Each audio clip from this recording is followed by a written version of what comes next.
Hey, what's up, everyone? My name is Daniel, I'm Ethan. I'm Nephi. I'm Zane. and welcome back to the Playbook. Emphasis on the double E. What's up, boys? What's up? How's it going? How's it Good, going? good. I'm glad to be back. How's everyone feeling?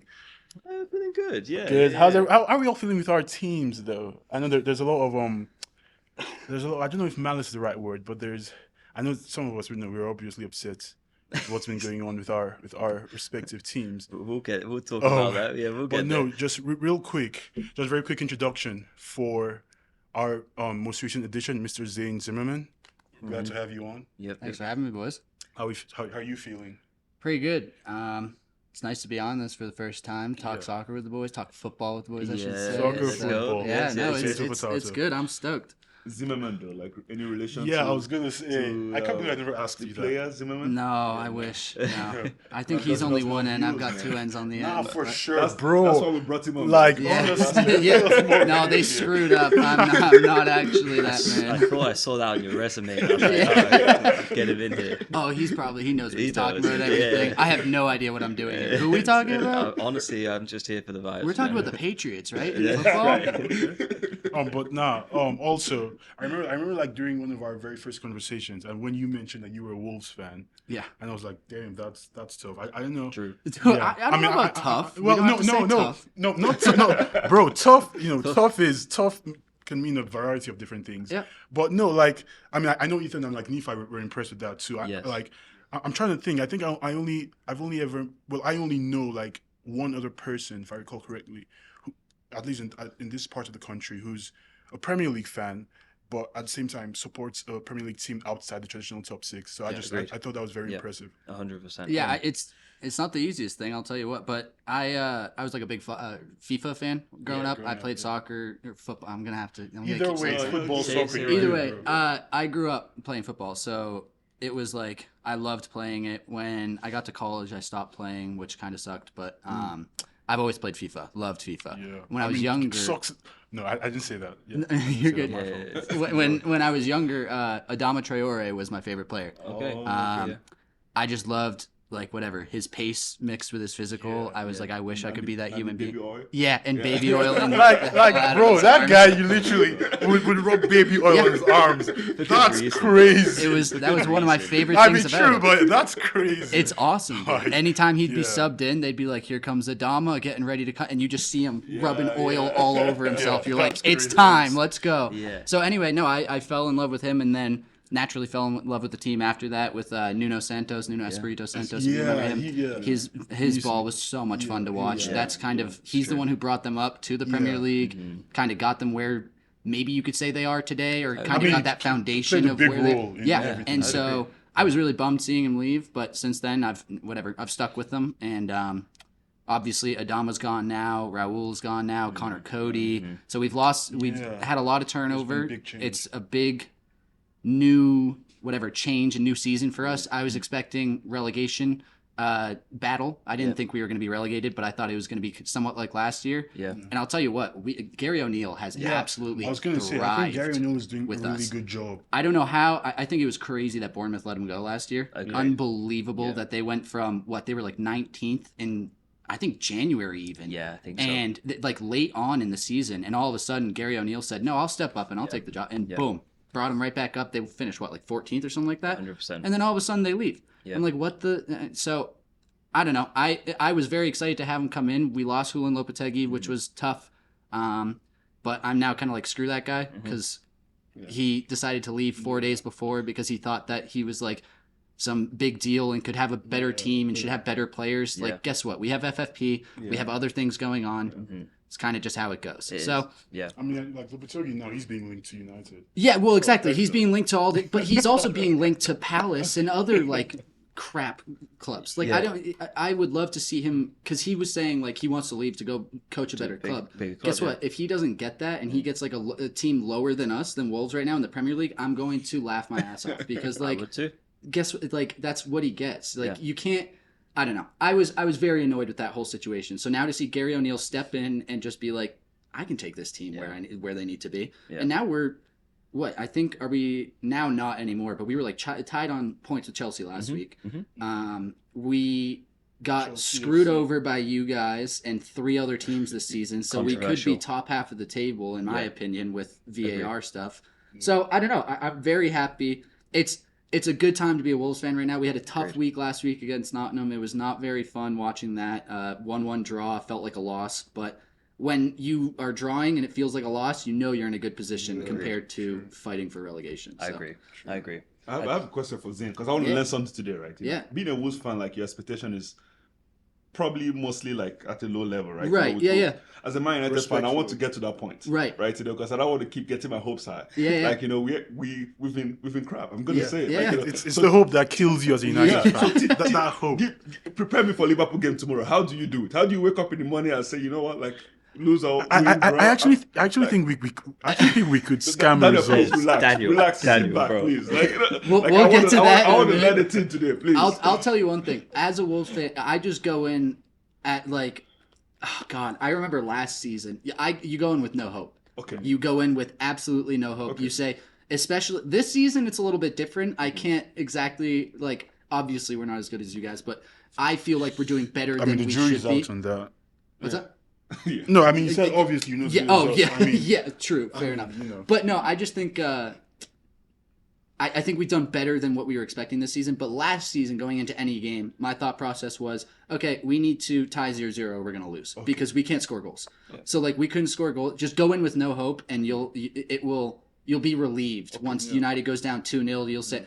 And then any time that your team's losing by more than 3 goals, you turn it off instantly and you go have fun doing something I else. can't do that. That's and like I remember I didn't watch the United Bayern game because I already knew what was going to happen, right? But I watched the highlights and I almost cried. I've never like felt that way before. Like how bad we were. That's how I Like, felt watching like- the highlights of the Newcastle game. It was just like such a low point for Bro, me as a human being. Like you know, The Man United Newcastle game, the highlights were like 15 minutes, right? In the 15-minute highlights reel, Man United only had just one attacking highlights. Everything else for the rest of the 15 minutes was all Newcastle. Yep. I was like, oh, why do I subject myself to such torture?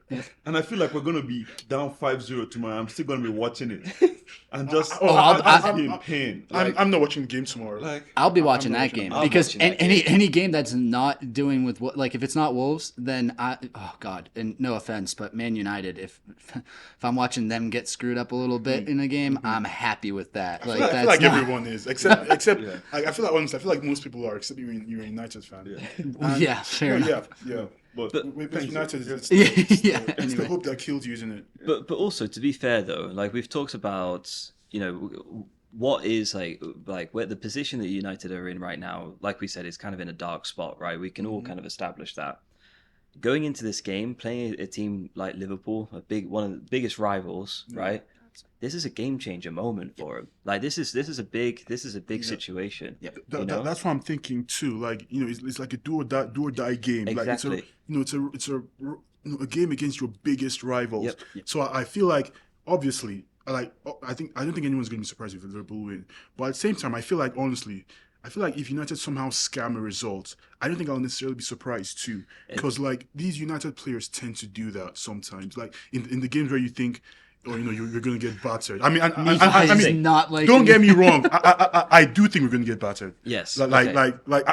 already said I'm not going to watch the game tomorrow because I'm not going to subject myself to that. But I'm just saying, like this is a rivalry game, like especially for like players who like, for players who like grew up at you've came from the United Academy, you've grew up with United, you understand that the historical like context and the importance of a game like this. But I don't know. Like, I guess we'll see. Tomorrow. Yeah, Depends. we've had so many do or die games this season, and true.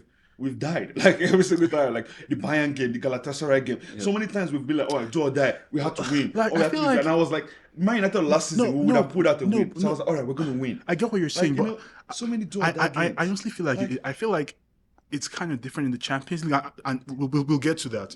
I feel like it's been kind of. I get your point. I think that's a good point, but I feel like in the Champions League, there's been other factors. I feel like it's kind of been different in the Champions So have League. we had any do or die games? But we'll get to that. This Premier League season, though. I 'Cause feel, I feel like Chelsea was a do or die game, but at the same time, Chelsea aren't a good club. So I remember after the game, I literally texted you. I said, this is a good win, but like I expected it because Chelsea aren't good. Here's my view of the do or dies. I guess it's like we are like 3 points off Man City, right?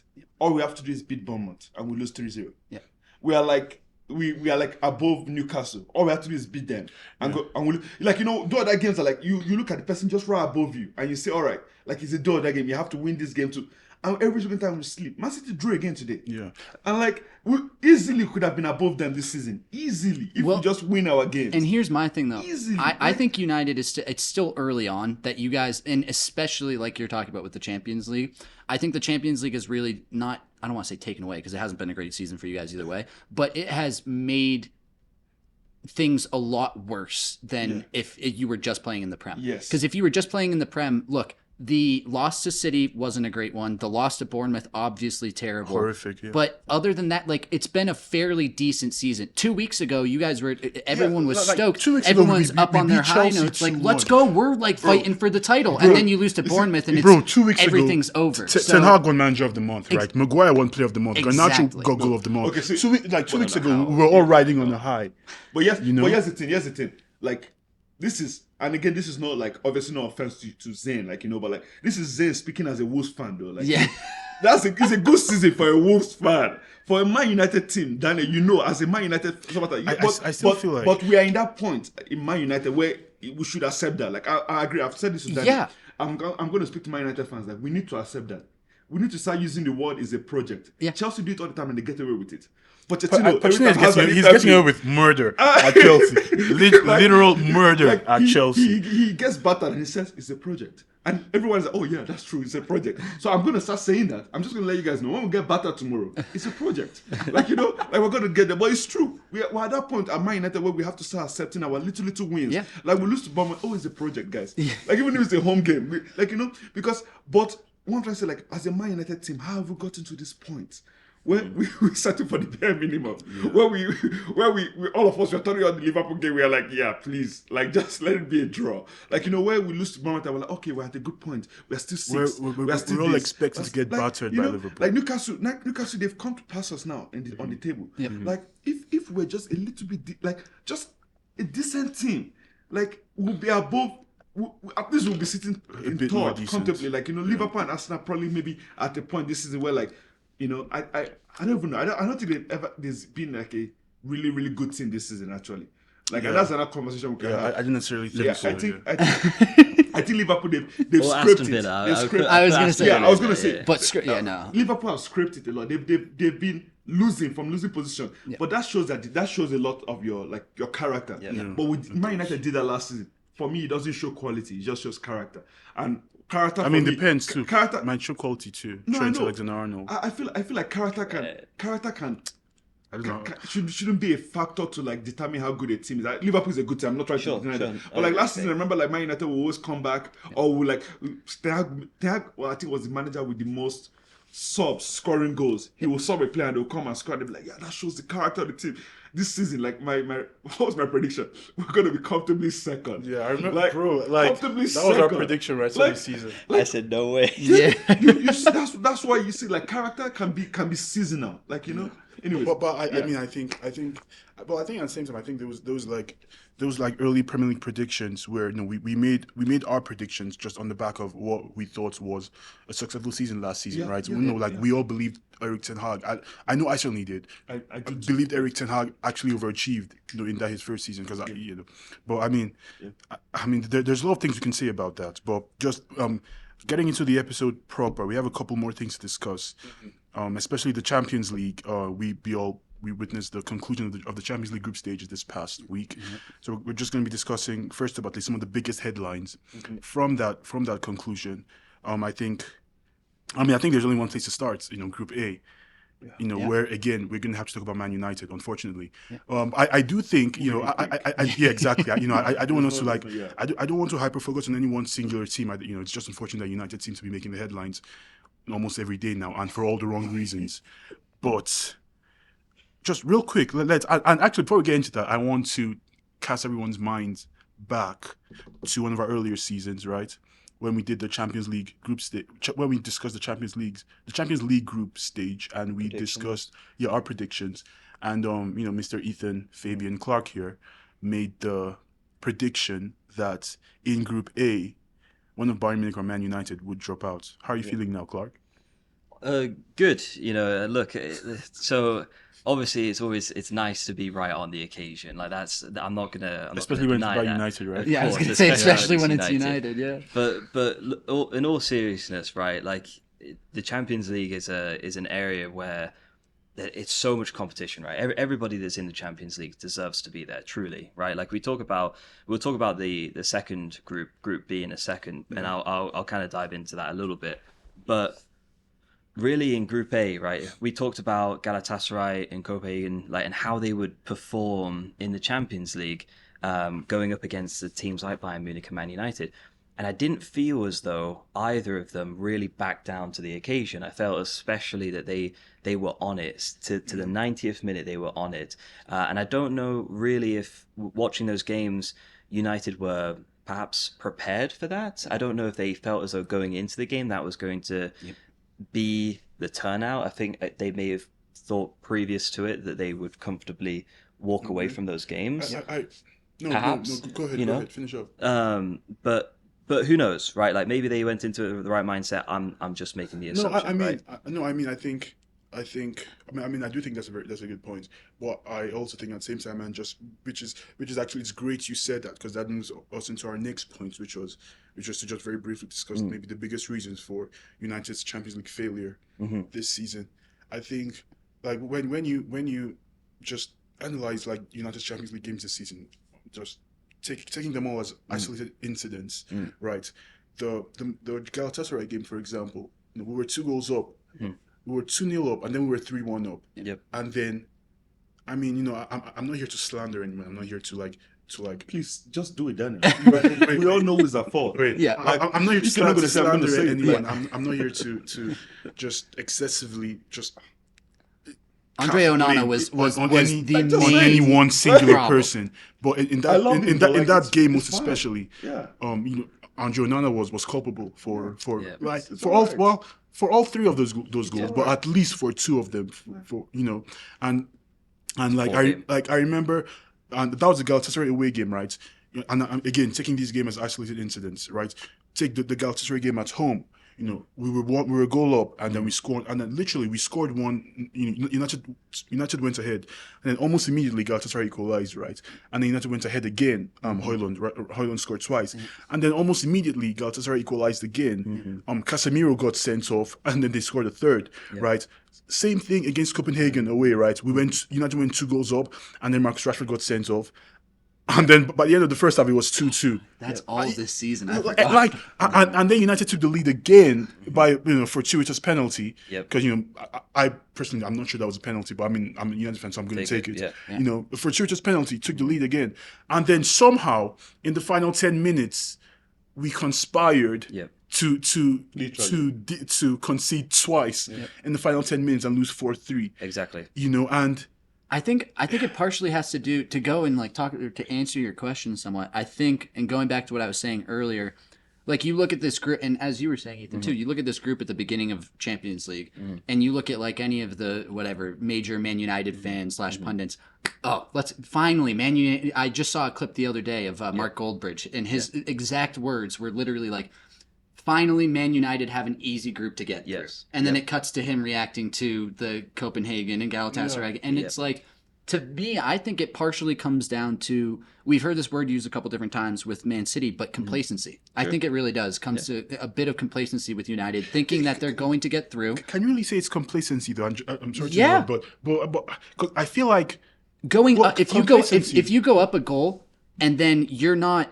And immediately, as you've given us 3 examples of the times United have gone up a goal, if not 2 goals, and they've given up those goals and lost those games. Yeah. That's due to complacency but because I they think- are not doing anything. They've gotten to that 2-goal lead and they're like, let's cruise to the finish line, boys. We've done it. We're good. And they aren't pushing still.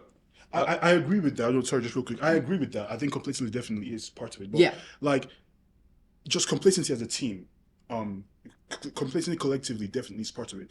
But in the we've also seen just huge individual errors. Well, that's partially like- to do with complacency, though. That's where complacency, because that's where I think the errors come into it. I think all of a sudden you're 2-0 up, and Onana thinks, oh, it's a free kick for them. They haven't done anything to us all game. What's going to happen? And he goes and makes a stupid mistake, and all of a sudden the ball bounces off him into his own goal. Like, that's an embarrassing, and that's complacency. In my opinion. I mean, like, because I agree with you, especially in the sense of like, I feel like a lot of United players were like, us fans too were feeding off last season. Like, like we had a good defensive record last season, a good home record last season, and what the heck had done last season. I agree with you to the extent, like, to be a good team, you have to be consistently play at a good level. Yes. Like at a great level. You have to always be like play at a high level. Both right? halves of a game, Yeah, too. and we've seen it with Man City this season. We saw it with Liverpool last season. We've seen it with as I can mention every team we've seen it. Even Real Madrid last season, like when they lost to Barcelona and the La Liga, right? So I agree with you in the sense of like, I feel like these players, I don't know if they took the Champions League seriously enough. Exactly. Like I completely agree I don't with think that. we did too, because I mean I didn't think. Do you mean United fans? Yeah, Yeah. I don't think we did too. Didn't I take don't- the group stage I don't seriously Think, I don't enough. think we took it serious enough. I'm sure Ten Hag did because you see his face on the sideline. He probably knew what he was going to get. Like I've been coached a team like Ajax, but They had 6 games. 6 games. And we scored. I can't remember how many away games we scored, but we didn't win a single one. we scored the most goals in the group stage, apparently. Like- or thereabouts. And then we But considered also the whole- conceded the most goals in the group So stage. it leads, and I'm not saying, and people keep using it. I know we have injuries, right? I know we do, and it's I think that's a valid excuse though, for our Champions League group. It's a valid excuse to a certain extent. Like, if when the game is done and you analyze the game and you say, all right, they played good, but this is, but the individual errors that happen, it's not because of injuries. Like, Onana would have started if we had injuries or not. Like, we probably would have, like Rashford getting a record is not based on injury. Like, Liverpool had a record this season. And they ended up drawing the game on. Like, did you win the game? Wasn't Newcastle? They came back to We win. won. They Yeah, came we from won the game. behind Yeah, to we won win the game. against Newcastle. Like, We did that But wasn't several Newcastle? times. Yeah, we've done that several times. Yeah. So what I'm trying to say is like, I don't know. Talking about Man United, it's a freak, right? I really think someone cost us. I'm just gonna be honest with you, like because I can't even explain it, like and I know, I can't either. and I'm saying it, and it sounds funny, but like I really think like there's like it's like a David De Gea cost for curse. like letting him Bro. go or something like that. Bro, I saw something I on cannot explain like how like what Daniel just explained to you now. If you're a football fan and you've watched it your whole life, you've never seen such a group stage in your life. I'm telling you right now, you've never seen a team like So just self-implode like the way United the did way we Champions did League this season. the way we just capitulate. did it to ourselves. Like That is- every single game was like to be winning 2-0 against Copenhagen.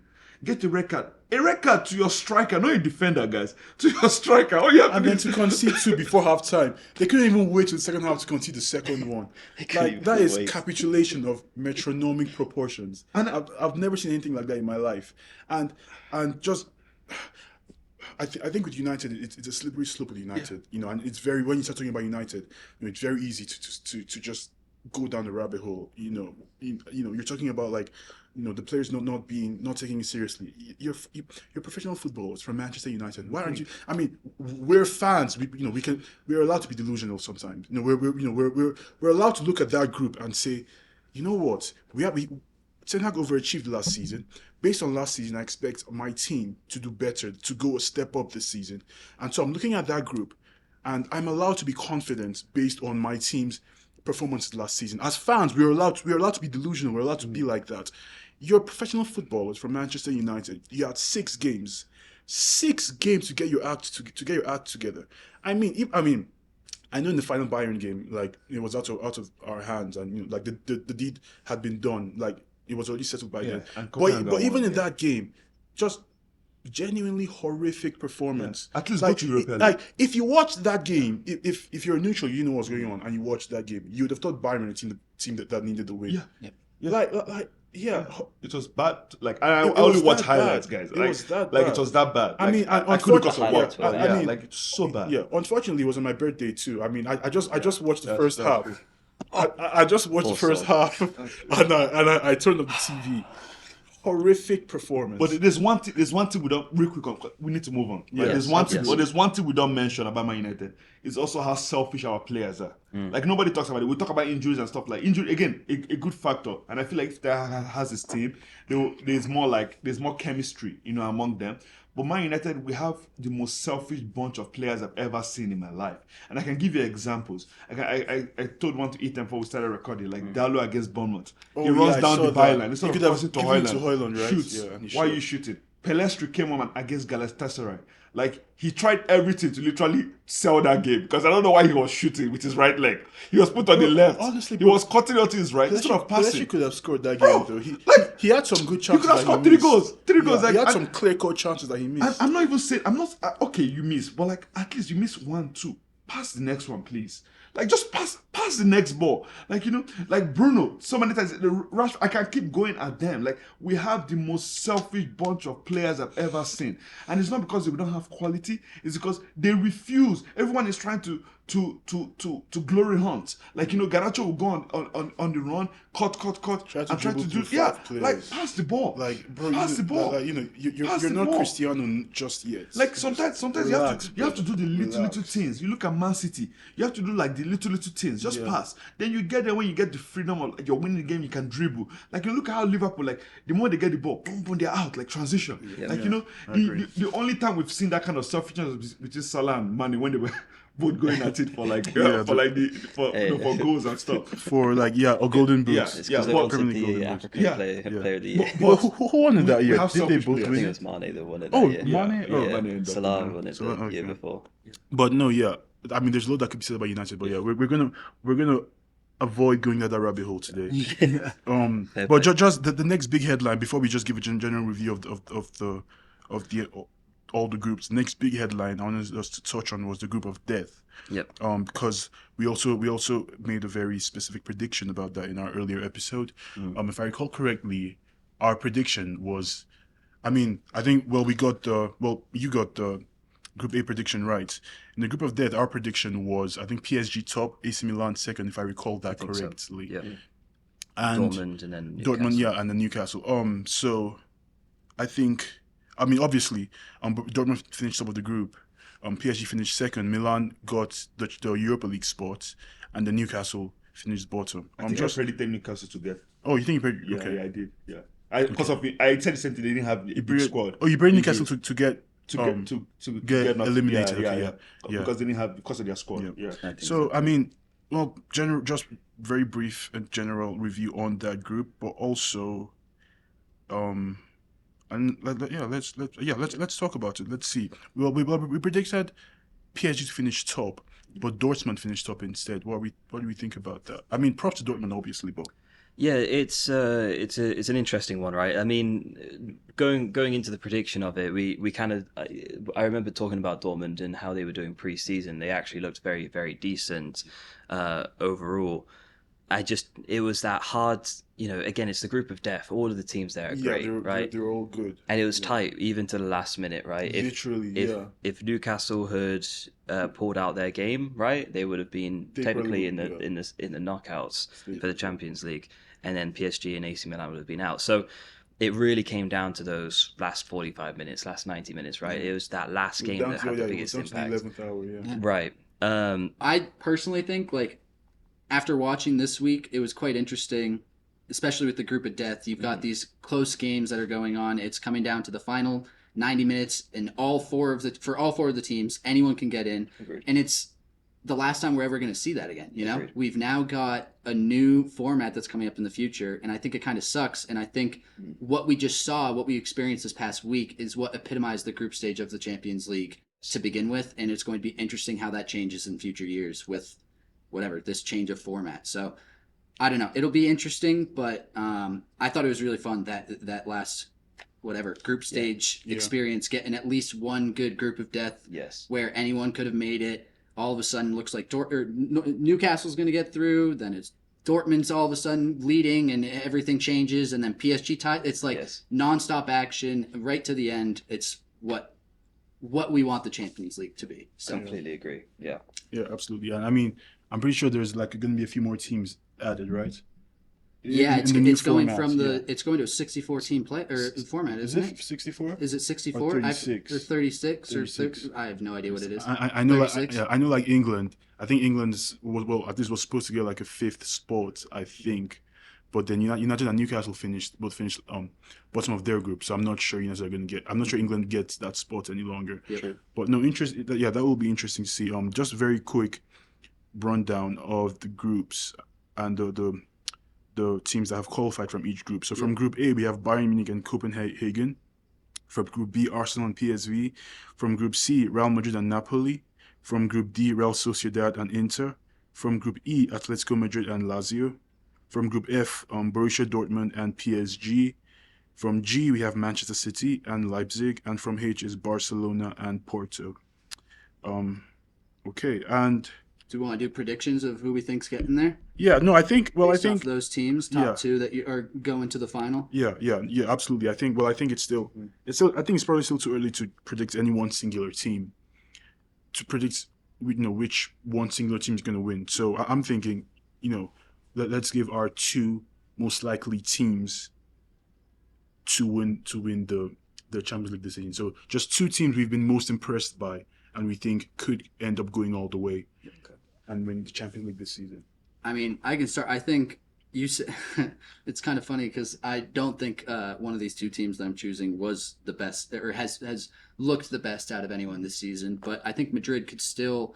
I have them being able to potentially get to the final. I think it's down to 4 or 5 teams right now, but I got Madrid as one of them making it to the final just because in years past we've seen what they can do when they get to the knockout stage. I think they've got some great players on that team right now. Bellingham is playing absolutely incredible, and I don't think he'll let up during the knockout stages. So I would not be surprised if we see Real getting through to the championship or the final. The other team, a little harder, but I think Arsenal, we talked about it earlier, I think Arsenal would be potentially the other team that could fight for that final spot. And I think it would be really fun to see an Arsenal Real final. I think it would be really interesting, the matchups that you'd get. Overall, it's kind of it's partially, I guess, what I want to see is why I'm choosing that. But I think that's a very likely outcome that could happen. So that's who I'm going with. Yeah, no, absolutely, and yeah, I agree. I agree with both your teams. I think so. Talking again to your referencing your points about Real Madrid.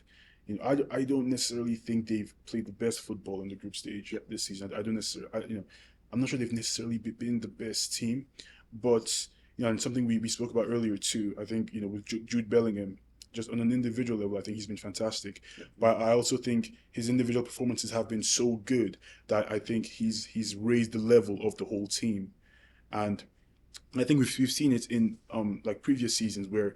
And this I mean, it happens with anyone, but it's happened especially with Real Madrid in this competition. It's part of why they're the kings of this competition. I think we've seen this in previous seasons where, Real Madrid, they're not, they know how to win even when they're not necessarily the best team. We saw it 2 seasons ago. They beat Chelsea, beat Man City, especially that Man City game. And then beat Liverpool in the final. And in those games, you could make a very solid argument, to say that they weren't necessarily the best team. They won 3 Champions League titles in a row, and only in only one of those seasons could you comprehensively and objectively argue that they were the best team in the Champions League that year. Yeah.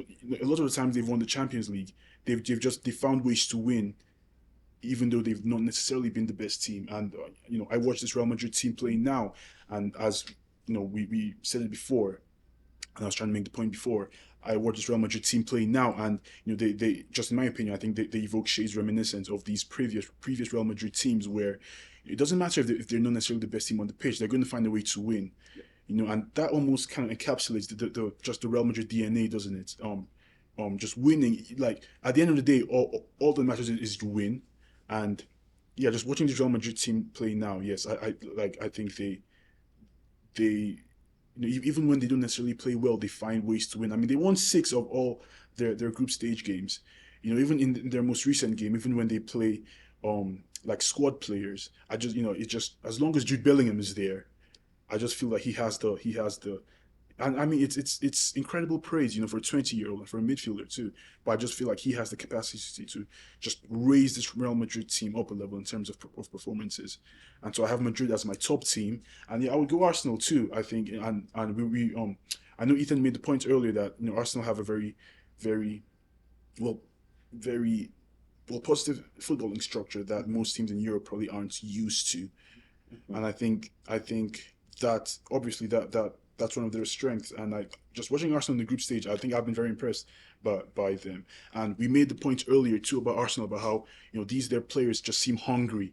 Like they want it. Like they want to go out and they want to be great. They want to achieve greatness. And they're all focused and their heads are all on. And just watching them play, I've been impressed by them. And especially considering this is the first time in the Champions League in what is it, 5 or 6 years?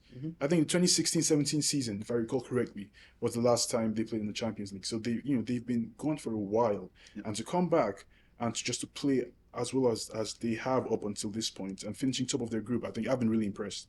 And I think Real Madrid, I think Real Madrid are almost a given. I feel like most people will probably take Real Madrid, but I think Arsenal could be the ones to watch out for. Yeah. So, Sorry.